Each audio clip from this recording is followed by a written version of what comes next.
iyo ubonye rero ikibazo ntuzugire ubwoko nicukenye utarashikira kuko turi mu nzira tujayo abarundi nimbura bugirire igitoro cabonetse kiruzuye tubya mu station ngo mutori igitoro ngo nta mahera nifitiye mbwira uwo muntu wibatse station atagira amahera gusa kubera bari barakigize urudandazwa gubusuma ubu barababaye bwira abafisa abastation bose ntibagere gutora igitoro muri sope kiruzuye mugabo batagwe kuvuga ngo nta mahera nigirira station bwa tuze twirabarabuko kubera umutima mubi bahora bacuruza igitoro bahora baciba ntibashaka kwigitoro kuja mu bene ngira ndondere ingingo fatira amastation yose duca tuyagira ya leta duca tugishiramwo hanyuma bene baronka igitoro nta yindi nzira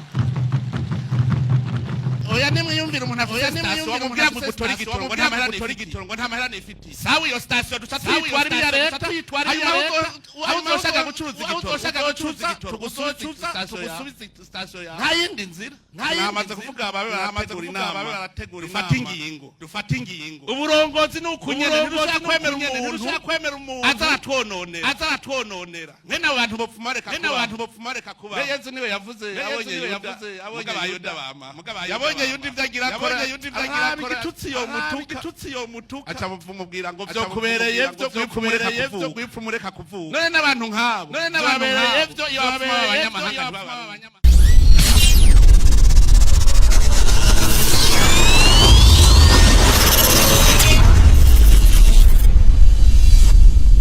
Yes, turabahaye mwaramutse namwiriwe biravana umwe wese naho aherereye. So my name is Ram Promoter. Hamanje ngaho kugira ngo ndabashikirize inkuru ishitse ubunyene kuvyerekeye igitoro. Nyine cubahiro umukuru w'igihugu aho yari mu rugendo hariya muri commune Bugendana mu ntara nshasha ya Gitega, aho yaramutse agenda gushikiriza Mr. Mushasha w'iyo commune Markiade Ciza.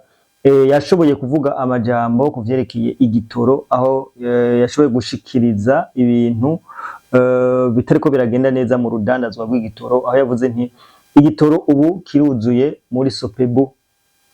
Ati harabo tubwira bagende kugitora b'amastation bakatwishura ko atamahera bigirira, aho yananeguye cyane iyo mvugo, aho yavuze nti ni gute uronka amafaranga yo kubaka station hanyuma ukabura amafaranga yo kugura igitoro.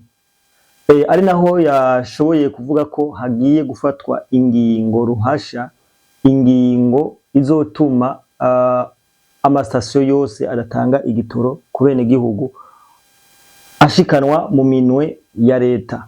Aho yavuze nti tugiye gufata ingingo ruhasha izotuma amastation yose yegamira leta, hama abene gihugu kuronka igitoro uko bagikeneye.